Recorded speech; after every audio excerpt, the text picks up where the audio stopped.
आखिर कर्नाटक के मंत्री आरएसएस को लेकर इतने सख्त क्यों दिखाई दे रहे हैं? पिछले कुछ महीनों से ऐसा लगता है जैसे आरएसएस के पीछे कर्नाटक के मंत्री हाथ धोकर पड़े हुए हैं। आखिर क्यों? आरएसएस और इस कहानी को समझने के लिए सिर्फ आज की राजनीति देखना काफी नहीं है। इसके पीछे आरएसएस को लेकर वर्षों से चले आ रहे कुछ बड़े सवाल हैं। जिस संगठन को उसके समर्थक देश की संस्कृति और समाज की रक्षा करने वाला संगठन बताते हैं, उसी संगठन पर उसके आलोचक सांप्रदायिकता और धार्मिक ध्रुवीकरण को बढ़ावा देने के आरोप क्यों लगाते रहे हैं? क्या इन आरोपों का असर अब कर्नाटक की राजनीति तक जाकर पहुंचा है? और क्या इसी वजह से सरकार आरएसएस की सार्वजनिक गतिविधियों पर नियम कड़े करने के लिए जा रही है? आइए पूरी कहानी को आसान भाषा में समझते हैं। आरएसएस को लेकर भारत में लंबे समय से एक बहस चली आ रही है। उसके आलोचकों का आरोप है कि संघ की विचारधारा और उससे जुड़े संगठनों की गतिविधियां समाज में धार्मिक ध्रुवीकरण को बढ़ावा देती है और जब भी कहीं सांप्रदायिक तनाव बढ़ता है, आरएसएस का नाम राजनीतिक बहस में सामने आ जाता है। 2023 में भी मणिपुर में मैतेई और कुकी समुदायों के बीच भड़की हिंसा के दौरान आरएसएस को लेकर आरोप और राजनीतिक दावे सामने निकल कर आए थे।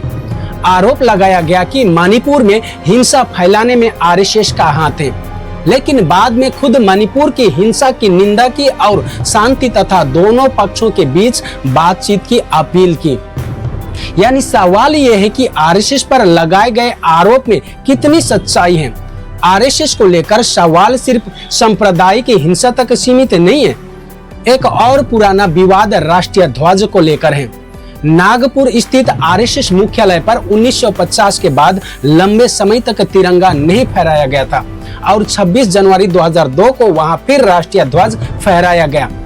इसी वजह से आरएसएस के आलोचक आज भी सवाल उठाते हैं कि आखिर लगभग 52 वर्षों तक मुख्यालय पर तिरंगा क्यों नहीं फहराया गया।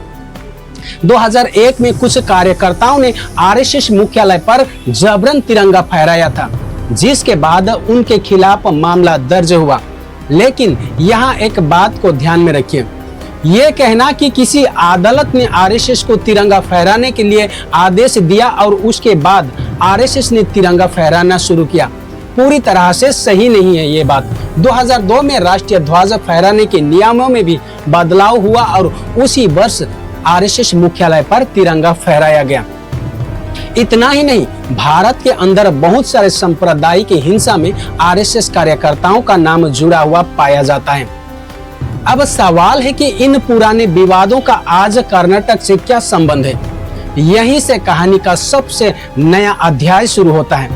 कर्नाटक के गृह मंत्री प्रियंक खड़गे आरएसएस की कानूनी पहचान, पंजीकरण और जवाबदेही को लेकर सवाल उठा रहे हैं।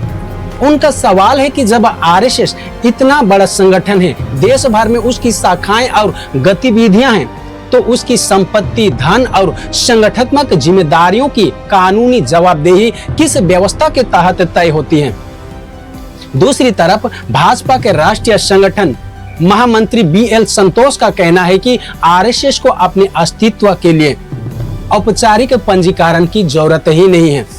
यानी एक तरफ सवाल है, इतना बड़ा संगठन आखिर किस कानून की ढांचे में जवाबदेह है, और दूसरी तरफ जवाब है, किसी संगठन का अस्तित्व केवल पंजीकरण से तय नहीं होता है।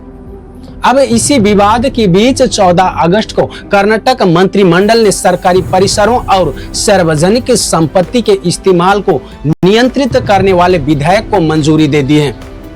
इसके तहत सरकारी स्कूल, कॉलेज, मैदान, सड़क और दूसरी सार्वजनिक जगहों पर निजी संगठनों के कार्यक्रमों के लिए अनुमति और नियमों की व्यवस्था की जा सकती है। सरकार का कहना है कि ये व्यवस्था सार्वजनिक संपत्ति के इस्तेमाल को नियंत्रण करने के लिए किया जा रहा है। किसी एक संगठन को निशाना बनाने के लिए यह व्यवस्था नहीं किया जा रहा है, लेकिन भाजपा का आरोप है कि इसका असली असर आरएसएस की सार्वजनिक गतिविधियों पर पड़ने वाला है। और अब यही से सबसे बड़ा सवाल फिर से खड़ा हो जाता है, क्या कर्नाटक सरकार सच में आरएसएस की गतिविधियों पर रोक लगाना चाहती है, या फिर सरकार सिर्फ ये चाहती है कि कोई भी संगठन सरकारी और सार्वजनिक संपत्ति का इस्तेमाल बिना तय नियमों के न कर सके? क्योंकि आरएसएस पर प्रतिबंध लगाना और आरएसएस की सार्वजनिक गतिविधियों को नियमों के दायरे में लाना दोनों बिल्कुल अलग अलग बातें हैं।